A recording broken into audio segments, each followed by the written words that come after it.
Құмырсқа. Бір құмырсқа өз елеуіндегі тобынан бөлініп, сол маңдағы ара, қоңыз секілді жәндіктермен дос болыпты. Бірде жем іздеп шыққан құмырсқа жол үстінен бірден тауып алады.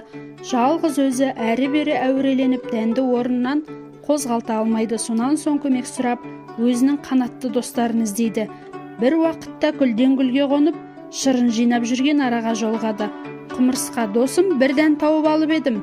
Жалғыз өзім көтер алмадым, маған көмектесіп жіберші, деп өтінді. Көрмей тұрсың ба? Мен де жұмыс істеп жатырмын ғой, деп ара көнбей қояды. Солай ғой мейлі, деп құмырсқа әрі жүріп кетеді. Ол енді қоңызды тауып алады, мән-жайды айтып көмек сұрайды. Сен үшін өз еңбегімді еш қыла алмаймын, деп қоңыз да ызыңдап ұшып кетеді. Достарынан күдер үзген құмырсқа мұңайып қайтып келе жатады. Жолда өзінің елеулестерімен ұшырасып қалады. Олар мұның түрін көріп: саған не болған? Не істеп жүрсің? деп жөн сұрайды. Құмырсқа басынан кешкен оқиғасын баяндап береді. Жалғыздық деген сол, деп елеулестері құмырсқаны жұбатып, дәнін көтерісіп, әрі алып кетеді. Осылай құмырсқа үйіріне қайта қосылады.